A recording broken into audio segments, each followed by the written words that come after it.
Hello everyone, this is Neha and welcome to my channel teaching exams. Friends, आज के video में हम बात करेंगे सीटेट दिसंबर 2018 के ईवीएस के 30 क्वेश्चंस की, जो कि होंगे प्राइमरी लेवल के। तो चलिए स्टार्ट करते हैं अपने पहले क्वेश्चन से। हमारा पहला क्वेश्चन है, अभय ने अपने छात्रों से उन बीमारियों पर समूहों में एक सर्वेक्षण करने के लिए कहा जिनसे उनके पड़ोस के लोग पीड़ित थे। पाठ्य पुस्तक में सर्वेक्षण का उल्लेख नहीं किया गया है। इस शिक्षण अधिगम की रणनीति के लिए कौन सा विकल्प प्रासंगिक नहीं है? नंबर 1, इसने बच्चों को डेटा हैंडलिंग समझने और एक साथ काम करने में सक्षम बनाया। नंबर 2, इससे समुदाय को उन बीमारियों को समझने में मदद मिली जिनसे वे पीड़ित थे। नंबर 3, इसने समुदाय के साथ बातचीत करने का अवसर प्रदान किया। या फिर नंबर 4, इससे बच्चों को वास्तविक जीवन के साथ सीखने में मदद मिली।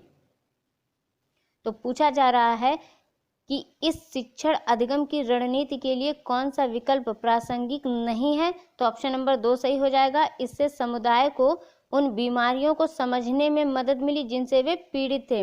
बच्चों को जब आप सर्वेक्षण के लिए कहेंगे तो बच्चों को डेटा हैंडलिंग समझने में मदद होगी, समुदाय के साथ बातचीत करने का अवसर प्रदान होगा और बच्चों को वास्तविक जीवन के साथ सीखने में मदद मिलेगी। लेकिन इससे समुदाय को उन बीमारियों को समझने में मदद नहीं मिलेगी जिससे वे पीड़ित थे। इसलिए ऑप्शन नंबर 2 सही होगा। हमारा अगला क्वेश्चन है, आपातकालीन परिस्थितियों के बारे में बात करने के लिए प्रिया ने बच्चों के अनुभव पूछे जब उन्हें कभी आपात स्थिति का सामना करना पड़ा। बच्चों ने आग, बिजली के झटके और सड़क दुर्घटनाओं के साथ अपने अनुभव सुनाए। उन्होंने प्रश्न पूछे, उनकी मौजूदा समझ का आकलन किया और समाचार पत्रों से सड़क सुरक्षा विज्ञापनों जैसे संसाधनों का उपयोग करके सुरक्षा पहलुओं पर चर्चा की और क्रमशः आग और बिजली के झटके पर सुरक्षा दिशा निर्देशों पर चर्चा के लिए एलपीजी और इलेक्ट्रिक बिल का इस्तेमाल किया। प्रिया द्वारा अपनाया गया सबसे उपयुक्त दृष्टिकोण कौन सा है? नंबर 1, अन्वेषण दृष्टिकोण। नंबर 2, मानववादी दृष्टिकोण। नंबर 3, संज्ञानात्मक दृष्टिकोण। या फिर नंबर 4, अनुभवात्मक अधिगम दृष्टिकोण। तो प्रिया द्वारा अपनाया गया सबसे उपयुक्त दृष्टिकोण कौन सा होगा? तो ऑप्शन 1 सही हो जाएगा, अन्वेषण दृष्टिकोण। हमारा अगला क्वेश्चन है, समुदाय एक महत्वपूर्ण शिक्षण और अधिगम संसाधन है क्योंकि नंबर 1, यह वास्तविक परिस्थिति में सीखने का अवसर प्रदान करता है। नंबर 2, कोई भी समुदाय में उपलब्ध समस्त ज्ञान को बिना आलोचना के स्वीकार कर सकता है।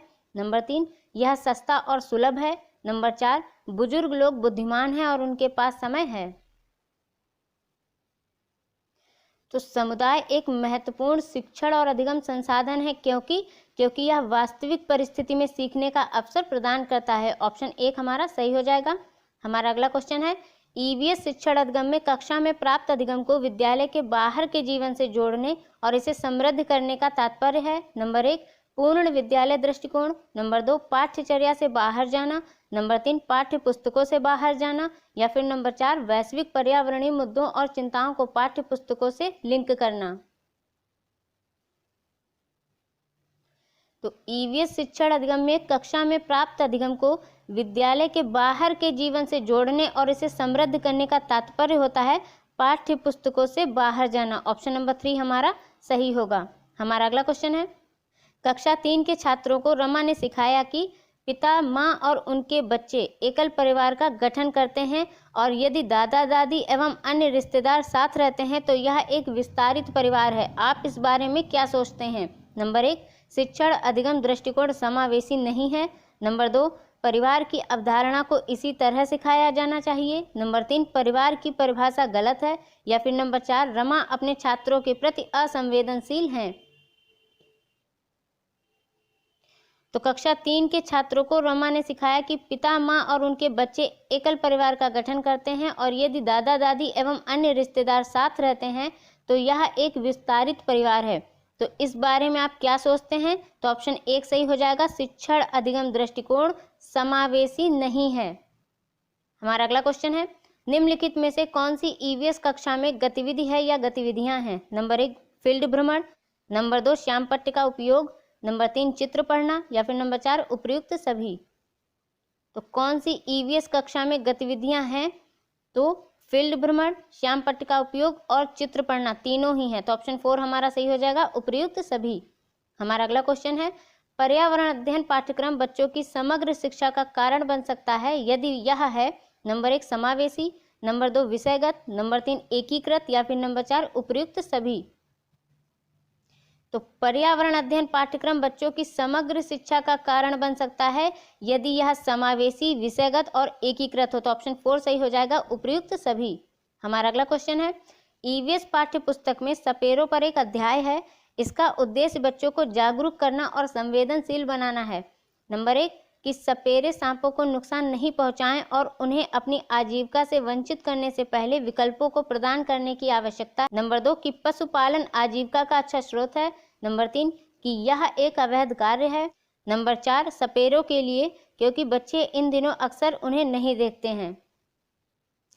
तो ईवीएस पाठ्य पुस्तक में जो सपेरों पर एक अध्याय है उसका उद्देश्य बच्चों को जागरूक करना और संवेदनशील बनाना है कि सपेरे सांपों को नुकसान नहीं पहुंचाएं और उन्हें अपनी आजीविका से वंचित करने से पहले विकल्पों को प्रदान करने की आवश्यकता है। ऑप्शन 1 हमारा यहाँ पर सही हो जाएगा।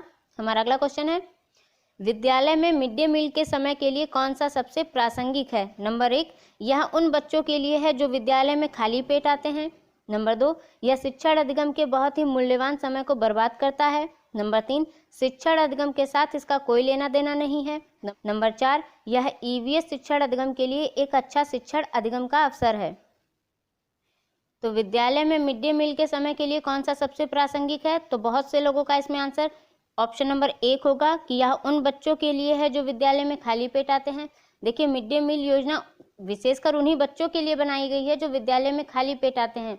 जब बच्चे खाली पेट होंगे तो उनका शारीरिक स्वास्थ्य अच्छा नहीं होगा। जब शारीरिक स्वास्थ्य अच्छा नहीं होगा तो उनका मानसिक स्वास्थ्य भी अच्छा नहीं होगा। तो बच्चे पढ़ेंगे कैसे और विकसित कैसे होंगे, उनका विकास कैसे होगा, ठीक है।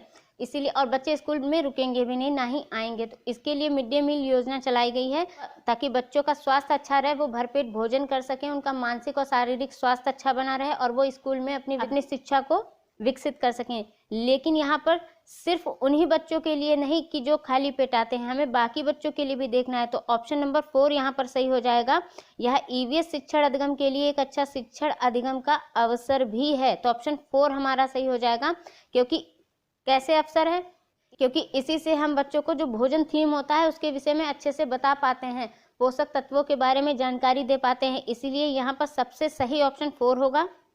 हमारा अगला क्वेश्चन है, पर्यावरण अध्ययन के संदर्भ में बोझ के बिना सीखना क्या बताता है। नंबर 1 अबोध का भार कम करने की जरूरत है। नंबर 2 ईवीएस पाठ्यक्रम को आधा कम करने की जरूरत है। नंबर 3 स्कूल बैग का कम वजन, या फिर नंबर 4 ईवीएस पाठ्य पुस्तकों में अध्यायों की कम संख्या। तो पर्यावरण अध्ययन के संदर्भ में बोझ के बिना सीखना क्या बताता है, तो ऑप्शन 1 सही हो जाएगा, अबोध का भार कम करने की जरूरत है। हमारा अगला क्वेश्चन है, ईवीएस कक्षा में समूह में सीखने का क्या उद्देश्य है। नंबर 1 सहयोग के मूल्यों को लागू करने और एक साथ काम करने के लिए प्रत्येक बच्चे को सक्रिय रूप से भाग लेने और सीखने में सक्षम बनाना।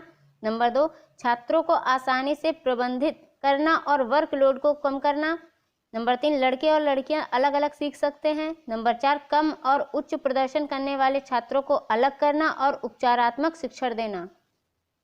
तो ईवीएस कक्षा में समूह में सीखने का क्या उद्देश्य होता है, सहयोग के मूल्यों को लागू करने और एक साथ काम करने के लिए प्रत्येक बच्चे को सक्रिय रूप से भाग लेने और सीखने में सक्षम बनाना। ऑप्शन 1 हमारा यहाँ पर सही हो जाएगा। हमारा अगला क्वेश्चन है, बाला का पूरा रूप क्या है। नंबर 1 अधिगम सहायक के रूप में बिल्डिंग। नंबर 2 ब्रेल सहायता प्राप्त अधिगम आकलन। नंबर 3 मस्तिष्क सहायता प्राप्त अधिगम असाइनमेंट। नंबर 4 अधिगम सहायक के रूप में ब्रेल।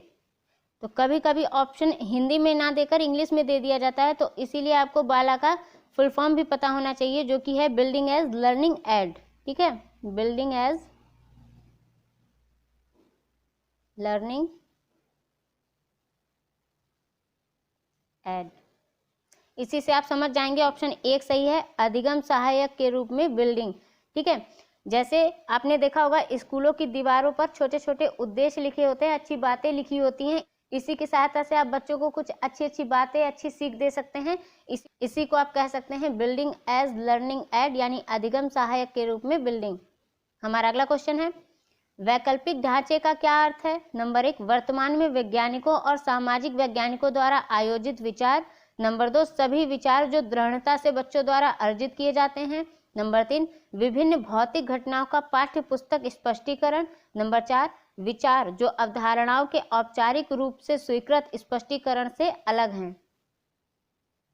तो वैकल्पिक ढांचे का क्या अर्थ होता है? तो ऑप्शन 4 सही हो जाएगा, विचार जो अवधारणाओं के औपचारिक रूप से स्वीकृत स्पष्टीकरण से अलग हैं। तो ऑप्शन 4 हमारा सही होता है।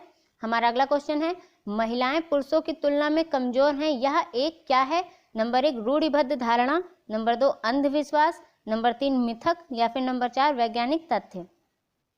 तो महिलाएं पुरुषों की तुलना में कमजोर हैं, यह एक मिथक है। तो ऑप्शन 3 सही हो जाएगा।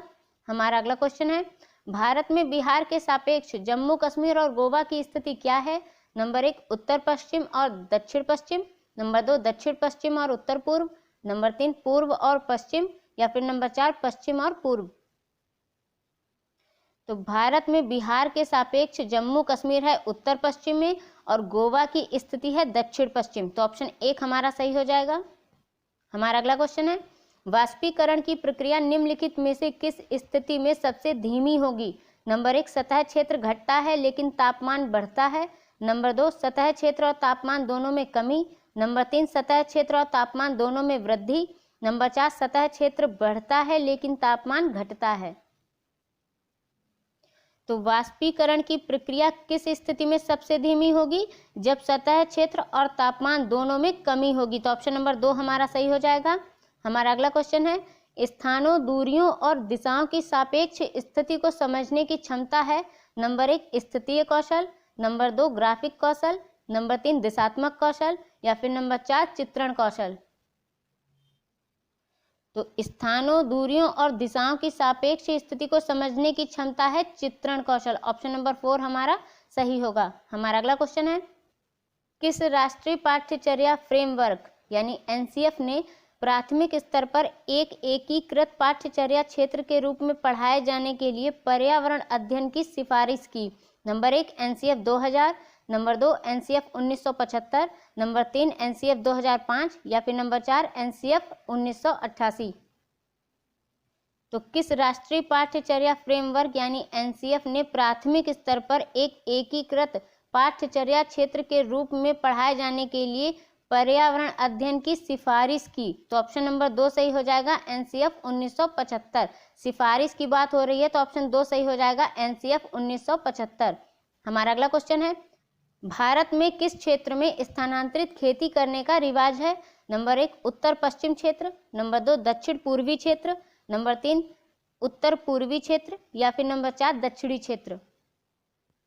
तो भारत में किस क्षेत्र में स्थानांतरित खेती करने का रिवाज है? तो ऑप्शन 3 सही हो जाएगा, उत्तर पूर्वी क्षेत्र। हमारा अगला क्वेश्चन है, नदी बांधों से उत्पन्न जल विद्युत के लिए निम्नलिखित में से कौन सा कथन सत्य नहीं है? नंबर 1 जल विद्युत सुविधाओं से बड़े पर्यावरणीय प्रभाव हो सकते हैं, नंबर 2 बांध स्वदेशी लोगों को अपनी नदी की जीवन रेखाओं से अलग करते हैं, नंबर 3 बांध टिकाऊ विकास को प्रोत्साहित करते हैं या फिर नंबर 4 यह पानी या हवा को प्रदूषित नहीं करता। तो पूछा जा रहा है नदी बांधों से उत्पन्न जल विद्युत के लिए कौन सा कथन सत्य नहीं है? तो ऑप्शन नंबर 3 सही हो जाएगा, बांध टिकाऊ विकास को प्रोत्साहित करते हैं, यह बात गलत है। हमारा अगला क्वेश्चन है, निम्नलिखित में से कौन सी ग्रीन हाउस गैसें हैं? नंबर 1 मीथेन, नंबर 2 जल वाष्प, नंबर 3 कार्बन डाइऑक्साइड, नंबर 4 उपयुक्त सभी। तो कौन सी ग्रीन हाउस गैसें हैं? तो मीथेन, जल वाष्प, कार्बन डाइऑक्साइड ये सभी ग्रीन हाउस गैसें हैं। तो ऑप्शन 4 सही हो जाएगा, उपयुक्त सभी। हमारा अगला क्वेश्चन है, भारत में ठंडे रेगिस्तान मानसून से प्रभावित क्यों नहीं होते? नंबर 1 ठंडे रेगिस्तानों में हवा बहुत पतली या कम होती है, नंबर 2 ठंडे रेगिस्तान बहुत ऊंचाई पर है, नंबर 3 ठंडे रेगिस्तानों में गर्मियां और बेहद ठंडी सर्दियां होती हैं, नंबर 4 ठंडे रेगिस्तान हिमालय की वृष्टि छाया में होते हैं। तो भारत में ठंडे रेगिस्तान मानसून से प्रभावित क्यों नहीं होते? क्योंकि ठंडे रेगिस्तान हिमालय की वृष्टि छाया में होते हैं। तो ऑप्शन 4 हमारा सही हो जाएगा। हमारा अगला क्वेश्चन है, ताजमहल के पीले होने के लिए निम्नलिखित में से कौन सा जिम्मेदार है? Number 1 sulphur, number 2 chlorine, number 3 nitrogen dioxide या फिर नंबर 4 सल्फर डाइऑक्साइड। तो ताजमहल के पीले होने का कारण है सल्फर डाइऑक्साइड SO2। तो ऑप्शन 4 हमारा सही हो जाएगा। हमारा अगला क्वेश्चन है, गोलकोंडा किला किसने बनवाया? नंबर 1 काकतीय राजवंश, नंबर 2 पल्लव राजवंश, नंबर 3 चोल राजवंश या फिर नंबर 4 चालुक्य राजवंश। तो जो गोलकांडा किला है वो बनवाया है काकतीय राजवंश ने, तो ऑप्शन 1 हमारा सही हो जाएगा। हमारा अगला क्वेश्चन है 15 ग्राम प्रति मिलीलीटर घनत्व और 3 मिलीलीटर आयतन वाले वस्तु का द्रव्यमान क्या होगा। तो द्रव्यमान का फॉर्मूला होता है आयतन गुणे घनत्व।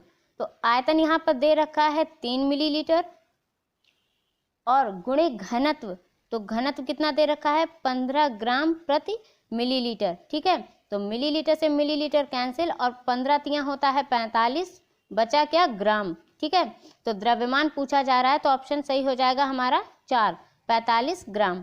हमारा अगला क्वेश्चन है निम्नलिखित में से कौन सी अदिश राशि है। नंबर 1 संवेग, नंबर 2 भार, नंबर 3 द्रव्यमान या फिर नंबर 4 गुरुत्वाकर्षण। तो पहले जानते हैं अदिश राशि होती कौन सी है। अदिश राशि वो होती हैं जिनमें केवल मात्रा होती है, मात्रा यानी कि परिमाण होता है, जैसे चाल, दूरी, समय, आयतन, द्रव्यमान, ये सब क्या होती हैं अदिश राशियां। और सदिश राशियां वे होती हैं जिनमें परिमाण के साथ साथ दिशा भी होती है। ठीक है, जैसे वेग हो गया, बल हो गया, संवेग हो गया, विस्थापन हो गया, ये सब होंगी हमारी सदिश राशियां। और पूछा जा रहा है अदिश राशि, तो ऑप्शन 3 सही हो जाएगा द्रव्यमान। द्रव्यमान हमारी अदिश राशि है। हमारा अगला क्वेश्चन है एक ऐसी वस्तु जिसमें से कोई प्रकाश किरण गुजर नहीं सकती क्या कहलाती है। नंबर 1 पारदर्शी, नंबर 2 उत्तल, नंबर 3 अपारदर्शी या फिर नंबर 4 पारभासी। तो ऐसी वस्तु जिसमें से कोई प्रकाश किरण गुजर नहीं सकती क्या कहलाएगी, अपारदर्शी। ऑप्शन 3 हमारा सही होगा। हमारा अगला क्वेश्चन है पृथ्वी की सतह पर किसी वस्तु का भार क्या होगा जिसका द्रव्यमान चंद्रमा की सतह पर 10 किलोग्राम है। देखिए चंद्रमा की सतह पर 10 किलोग्राम है क्या, द्रव्यमान। अगर चंद्रमा की सतह पर 10 किलोग्राम द्रव्यमान है तो पृथ्वी की सतह पर भी द्रव्यमान 10 किलोग्राम होगा, लेकिन पूछा जा रहा है भार क्या होगा। तो भार ज्ञात करने के लिए हमें 10 में 9.8 से गुणा करनी होगी, जिससे आएगा 98, वो भी न्यूटन में, क्योंकि भार पूछा जा रहा है। ठीक है, जो कि यहाँ पर किसी में भी ऑप्शन में नहीं दे रखा है, तो ऑप्शन यहाँ पर चारों ही गलत हो जाएंगे। हमारा अगला क्वेश्चन है एक विलय का विघटन दर किस पर निर्भर करता है। नंबर 1 सतह क्षेत्र पर, नंबर 2 भार पर, नंबर 3 दाब पर या फिर नंबर 4 तापमान पर। तो जो विलय का विघटन दर होता है वो सतह क्षेत्र पर भी निर्भर करता है और तापमान पर भी। दोनों ऑप्शन सही हैं, लेकिन अगर किसी एक को फिर भी चूज करना पड़े तो सतह क्षेत्र पर हम पहले चूज करेंगे। ठीक है, तो ऑप्शन 1 हमारे यहाँ पर सही हो जाएगा। हमारा आज का लास्ट क्वेश्चन है सुषमा चाहती है कि उसके छात्रों को पेड़ों के संरक्षण के लिए संवेदनशील बनाया जाए। निम्नलिखित में से कौन सी ऐसा करने की सबसे उपयुक्त रणनीति है। नंबर 1 पोस्टर बनाना, नंबर 2 बच्चों को एक पौधे को अपनाने और पोषित करने में मदद करना, नंबर 3 कक्षा में बहस आयोजित करना या फिर नंबर 4 समूह चर्चा। तो सुषमा चाहती है कि उसके छात्रों को पेड़ों के संरक्षण के लिए संवेदनशील बनाया जाए, तो कौन सी रणनीति सबसे उपयुक्त होगी। तो ऑप्शन 2 सही हो जाएगा, बच्चों को एक पौधे को अपनाने और पोषित करने में मदद करना सबसे अच्छी रणनीति होगी। तो ये थे 30 क्वेश्चंस ईवीएस के। होपफुली फ्रेंड्स आपको सारे क्वेश्चन समझ में आए होंगे। अगर आपको यह वीडियो अच्छा लगे तो मेक श्योर मेरे चैनल को सब्सक्राइब करें, वीडियो को लाइक करें और बेल बटन को प्रेस करना ना भूलें, ताकि मेरी नई वीडियोस की नोटिफिकेशन आप तक पहुंच सके। Till then bye, take care and thank you for watching.